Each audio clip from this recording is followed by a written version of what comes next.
Hi friends, welcome to my channel. ఈరోజు video చాలా ఇంట్రెస్టింగ్గా ఉందండి. వీడియోని ఎక్కడ స్కిప్ చేయకుండా ఎండ్ వరకు చూసేయండి. ఇక మిస్సమ్మ సరస్వతి మేడం గురించి ఇలా అంటూ ఉంటుంది రామ్మూర్తిని, పర్లేదు నాన్నగారు, ఇక ఈవిడని ఇక్కడనే ఉండనివ్వండి డాక్టర్ వచ్చేదాకా అని అంటుండగా మంగళ ఇలా అంటూ ఉంటుంది, సరిపోయారు ఇద్దరికిద్దరు తండ్రి కూతుర్లు అంటూ దండం పెడుతూ వాళ్ళని తిడుతూ అక్కడి నుండి వెళ్ళిపోతుంది మంగళ. ఇక మంగళ వెళ్ళిపోగానే ఎదురుగా మను వచ్చి ఎవరావిడ అని అడుగుతుండగా, రోగిష్టి వాళ్ళందరినీ ఇంటికి తీసుకొస్తారు కదా ఈయన, అలాగే ఎవరో అని అంటుంటుంది మంగళ. అవునా అని అంటూ తొంగి చూడబోతూ ఉంటుంది మను. కానీ అప్పుడే ఫోన్ వస్తుంది మనుకి. ఇక పక్కకి వెళ్ళిపోతుంది. అలా వెళ్ళిపోవడం చూసిన మంగళ ఈవిడ అదో రకం అని అనుకుంటూ తన పనిలోకి తాను కూడా వెళ్ళిపోతుంది. మరోవైపు ఆరు మాయాదర్పణంలో చూసింది అంతా నిజమే అని నమ్మేసి పాపం తన స్నేహితురాలే తనని చంపిందని తలుచుకుంటూ బాధపడుతూ ఏడుస్తూ ఉంటుంది. ఇక అప్పుడే గుప్తా గారు వచ్చి ఇలా అంటూ ఉంటారు, శుభవార్త బాలిక, నిన్ను నన్ను యమలోకంలోకి రానివ్వడానికి యమధర్మరాజు గారు ఒప్పుకున్నారు. ఇప్పుడు సభ ఏర్పాటవుతుంది. ఇక ఆ సభలోకి నువ్వు నేను వెళ్ళాలి అని అంటూ ఉంటాడు గుప్తా గారు. ఇక ఏడుస్తూ ఉంటుంది ఆరు.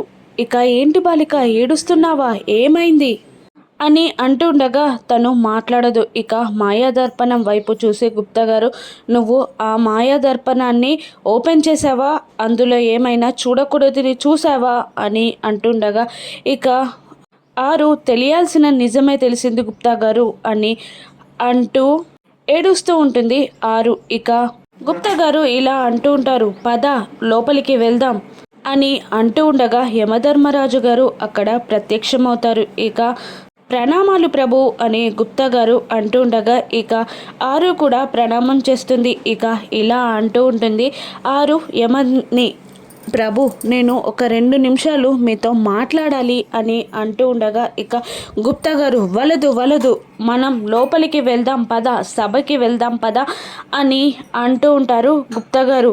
ఇక ఆరు, నేను రాను, ఒక్కసారి ఈ ద్వారం దాటి లోపలికి వస్తే ఏమవుతుందో నాకు తెలుసు, ఇక జీవితంలో నేను కిందికి వెళ్ళలేను అని ఆరు గుప్తా గారితో అంటూ, అమ్మో ఈ బాలిక ఏదో ప్లాన్ చేస్తుంది అని గుప్తా గారు మనసులో అనుకుంటూ ఉంటారు. ఇక ఆరు ఇలా అంటుంటుంది యమధర్మరాజుతో, మరణ శిక్ష వేసిన వాళ్ళకి కూడా చివరి కోరిక అంటూ ఉంటుంది కదా రాజుగారు, నా కోరికని మీరు తీర్చలేదా అని ఆరు అడుగుతూ ఉండగా ఇక యమధర్మరాజు గారు ఏదో అనబోతూ ఉంటారు. అప్పుడు చిత్రగుప్తల వారు, వలదు ప్రభు వలదు, మీరు ఈ బాలికకి ఏ వరం ఇవ్వద్దు అని గుప్తా గారు అంటూ ఉండగా ఇక యమధర్మరాజు పాపం ఆరుగుచ్చి తెలియక ఇలా అనేస్తూ ఉంటాడు, పాపం మహాసాధ్వి ఈవిడ అడిగిన చివరి కోరికని కూడా నేను తీర్చలేనా, అటువంటప్పుడు నా యమధర్మరాజులో ధర్మం ఎక్కడున్నట్టు అని అంటూ, అడుగు బాలిక, నీకు ఏదైనా చివరి కోరికుందా, నీ ప్రాణం తప్ప ఏదైనా ఇస్తాను నేను అని అనేస్తాడు యమధర్మరాజు. ఇక గుప్తా గారు ఇలా అంటుంటారు, అమ్మ అనాల్సిన మాట అనేసారా, ఇక ఈ బాలిక విన్యాసాలు చూసి మీరు తరించండి అని అంటూ ఉంటాడు గుప్తా. ఇక నాకు సూర్యాస్తమయం వరకు సమయం ఇవ్వండి రాజుగారు, నేను కిందికి దిగి వెళ్ళి నేను చేయాల్సిన పనిని చేసి వస్తాను అని ఆరు అంటూ ఉంటుంది. అది కుదరదు బాలిక, ఒక్కసారి పైకి వచ్చేశాక ఇక కిందికి వెళ్ళడం కుదరదు అని యమధర్మరాజు అంటూ ఉండగా అప్పుడు మళ్ళీ ఆరు, మీకు కుదరనది ఏంటి రాజుగారు, పాశం వేసి ప్రాణం తీసిన తర్వాత కూడా మీరు ఎన్నిసార్లు ప్రాణాలు ఇవ్వలేదు, ఆ మహాసాధ్వి సావిత్రి తన భర్త ప్రాణాలని మీరు తనకివ్వలేదా, మీరు చిటిక వేసినంత పని నాకు సహాయం చేయడం, ప్లీజ్ రాజుగారు నాకు సహాయం చేయండి అని అడుగుతూ ఉంటుంది ఆరు. ఇక పాపం ఆరు మాటలకి యమధర్మరాజు గారి గుండె కరిగిపోతుంది. ఇక సరే బాలిక, నువ్వు అంతలా అడుగుతున్నావు కాబట్టి సూర్యాస్తమయం సమయం వరకే నీకు గడువిస్తున్నాను, ఆలోపు దిగి రావాలి, నువ్వు అనుకున్న పని చేసి తిరిగి రావాలి అని అంటూ గుప్తా నువ్వే వెళ్ళి తీసుకురా అని అంటుంటారు. అమ్మో నేనా వెళ్ళను, ఈ బాలికతో కిందికి వెళ్తే ఏం జరుగుతుందో నాకు తెలుసు, నేను వెళ్ళను అని గుప్తా గారు అంటూ ఇంత కష్టపడి పైకి తీసుకొచ్చింది మళ్ళీ కిందికి తీసుకువెళ్ళడానిక, వద్దు ప్రభు అని గుప్తా గారు అంటూ ఉండగా ఇక యమధర్మరాజు గారు నేను చెప్పిన ఆజ్ఞకే తిరుగు మాట్లాడుతున్నావా అని అంటూ ఉంటారు యమధర్మరాజు. ఇంకా ఇలా అంటుంటారు, సూర్యాస్తమయం వరకే గడువు, ఆ లోపు మీరు రాలేదు అంటే నేనే కిందికి దిగి వస్తాను అని యమధర్మరాజు అంటూ ఉండగా ఆరు షాక్ అవుతూ ఉండగా ఇక గుప్తా గారు మాత్రం రండి ప్రభు, మీరు అక్కడికి వస్తే మీరు అక్కడే ఇరుక్కుపోతారు అని అంటూకుంటాడు మనసులో గుప్తా గారు. ఇక ఆరు ఏదో మాట్లాడబోతూ ఉండగా గుప్తా గారు ధూమ్ తట అంటూ ఆరుని కిందికి తీసుకొని వెళ్ళిపోతాడు. అప్పుడే జాగింగ్ చేస్తూ అమర్ ఇంటికి వస్తూ ఉండగా సౌరవ వాళ్ళు అమర్ని కార్ మిర్రర్లో నుండి చూసి గాడి రుకో అని అంటూ అమర్ దగ్గరికి దిగి మాట్లాడుతూ మిమ్మల్ని ఎక్కడో చూసినట్టుంది అని అడుగుతూ ఉంటాడు సౌరవ. ఇక ఆ రోజు పెళ్ళిలో మాకు కలిసారు కదా, ఎందుకు వచ్చారు పెళ్ళికి అని అడుగుతూ ఉంటాడు అమర్. ఒక అమ్మాయిని వెతుక్కుంటూ వచ్చాము అని సౌరవ చెప్తూ ఉండగా దొరికిందా మరి అని అమర్ అడుగుతూ ఉంటాడు. లేదు దొరకలేదు, దొరికితే ఇలా ఎందుకు తిరుగుతాము అని సౌరవ అంటుంటాడు. ఇంతకీ ఎవరావిడ అని అంటుండగా భలే కిలాడి లేడీ సార్, ననరూప రాక్షసి, కొత్తగా పెళ్ళైన వారు తన కంట పడితే కూడా పాపమే, పచ్చగా ఉన్న కాపురాలు కూడా తన కన్ను పడితే బూడిదైపోతాయి అని అంటూ ఉంటాడు సౌరవ.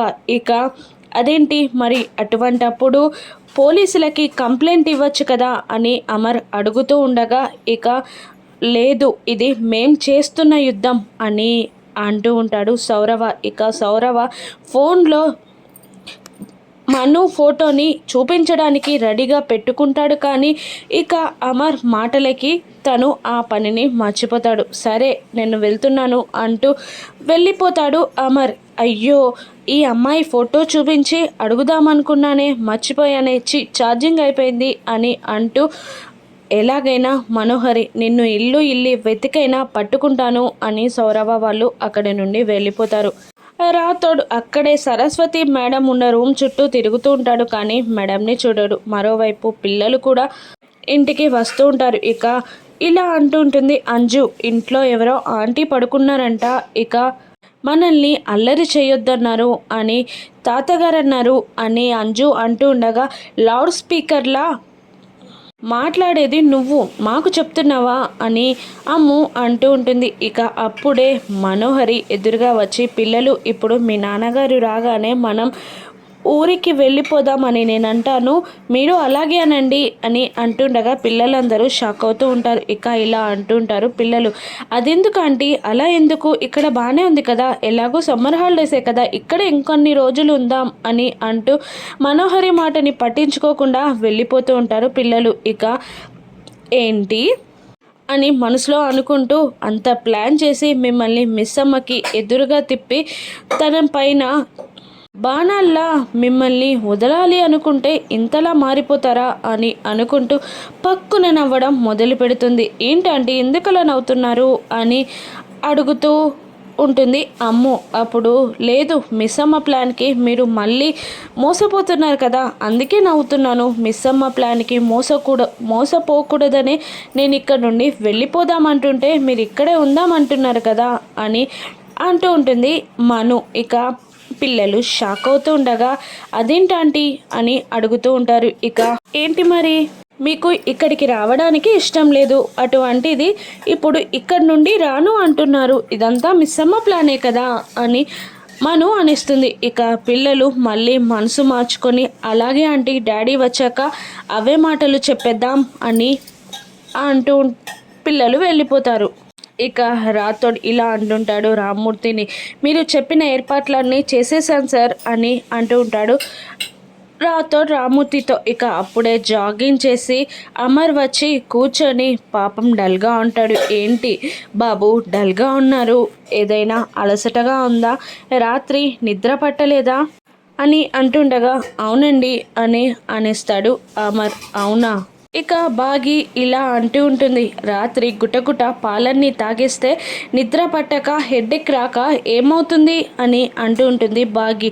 నువ్వు మాట్లాడకు అని అమర్ అంటుండగా, ఎందుకు మాట్లాడానండి, తల్లి కూతుర్లకి సమన్యాయం ఉన్నప్పుడు మీరు నన్ను తిట్టినప్పుడు నేను కూడా మిమ్మల్ని అనాలి కదా, మీరు చేసింది రాత్రి తప్పు కదా అని అంటూ ఉంటుంది బాగి. ఇక రామూర్తి షాక్ అవుతూ, ఏంటి బాబు రాత్రంతా నిద్రపోలేదా అని అదో రకంగా మాట్లాడుతూ ఉండడంతో బాగి, మను, అమర్ ముగ్గురు షాక్ అవుతూ ఉంటారు. ఇక మను, అంత లేదు నాన్నగారు, మీరు ఊహించేది ఏది కాదు, రాత్రి ఏదో కొత్త ప్లేస్ కాబట్టి నిద్ర పట్టక హెడేక్గా ఉంది అంతే అని మను అంటూ, పదండి అమర్, నీకు హెడేక్ ట్యాబ్లెట్ ఇస్తాను, రెస్ట్ తీసుకుందో కానీ అని మను అనగానే సరే అని అమర్ వెళ్ళిపోబోతూ ఉండగా రామూర్తి ఇలా అంటుంటాడు, ఏంటి బాబు హెడేక్కి కూడా మీరు ట్యాబ్లెట్ వేసుకుంటారా అని అనేస్తాడు. ఇక మను, ఏంటి మీ ఊర్లో ట్యాబ్లెట్స్ వేసుకోరా అని అంటూ ఉంటుంది. లేదు, హెడేక్కి ట్యాబ్లెట్ వేసుకోరు, మర్దన చేసి స్నానం చేస్తే ఈ జన్మ తలనొప్పి కాదు పోయిన జన్మ తలనొప్పి కూడా పోతుంది అని అంటూ ఉంటాడు రామూర్తి. ఇక రాథోడ్ అని రామూర్తి అనగానే ఒక చేత నలుగు పెట్టడానికి శనగపిండి మరో చేత కూకుడుకాయ రసంతో రెడీగా ఉంటాడు రాథోడ్. ఇక మను, ఏంటి ఈ మర్దన చేసి కూకుడుకాయతో స్నానం చేస్తే తలనొప్పి పోతుందా అని మను అంటుండగా, ఖచ్చితంగా పోతుంది అని రామూర్తి కూడా అంటూ ఉంటాడు. ఇక వద్దండి, నాకు ఏ మర్దనాలు ఏ తలనొప్పులు అవసరం లేదు అని అంటుండగా, ఒక్కసారి మీరు మర్దన చేపించుకొని చూడండి, మీకు ఈ పేదవాడు ఏ సౌకర్యం కల్పించలేకపోయినా మిమ్మల్ని ఇబ్బంది పెట్టే పనైతే చేయడు బాబు అని అనగానే, సర్లే పదండి అని అంటూ ఉంటాడు అమర్. ఇక అమర్ వెళ్ళిపోగానే బాగీని లాక్కుని రామ బాగి అని రామూర్తి తీసుకెళ్తూ ఉంటాడు. ఇక కూర్చోండి బాబు, మా అమ్మాయి మీకు మర్దన చేసి తలంటూ చేపిస్తుంది అని అంటుండగా, తనెందుకు అని అమర్ అంటూ ఉంటాడు.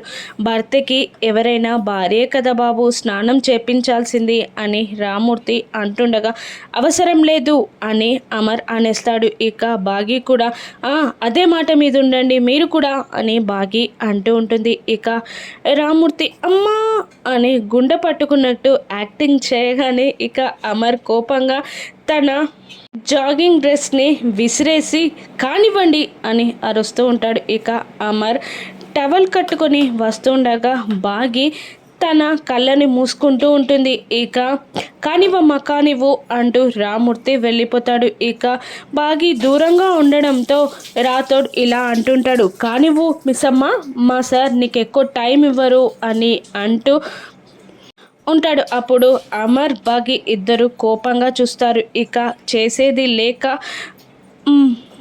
మిస్సమ్మ వెళ్ళి కొంచెం నూనె పోసి మీద మర్దన చేస్తుండగా, రాథోడ్, మీ నాన్నగారేమో అలా చెప్పారు నీ గుచ్చి, నువ్వేమో అంత చిన్నగా మర్దన చేస్తున్నావు అని అంటూ ఉంటాడు రాథోడ్. ఇక రాథోడ్ని అమర్ కోపంగా చూడడంతో రాథోడ్ కూడా వెళ్ళిపోతాడు. ఇలా లాభం లేదు అని అంటూ ఆ కొబ్బరి నూనె డబ్బాని మొత్తంగా మిస్సమ్మ అమర్ తలపై ఒంపేస్తూ ఉంటుంది. ఇక ఆ నూనె అమర్ ముఖం మీద మొత్తం కారుతూ ఉండగా, ఇక ముఖం పైకి రాకుండా ఎంటికల్లో నూనె ఎగ్గేటట్టు ముఖమంతా తుడుస్తూ ఉంటుంది బాగి. ఇక అదంతా చూస్తూ మనోహరి తట్టుకోలేకపోతూ ఉంటుంది. ఇక అమర్ బాగి ఈ విధంగా ఒక్కటి కానున్నారా, ఒక్కరోజు సమయం అడిగి వచ్చిన ఆరుకి తను అనుకున్న పని పూర్తవుతుందా, లేదంటే మళ్ళీ గుప్తా గారు ఇక్కడే చిక్కుకుంటారా, గుప్తా గారితో పాటు యమధర్మరాజు కూడా కిందికి దిగి వస్తారా, రాను ఎపిసోడ్స్లో చూద్దాం. Thank you for watching.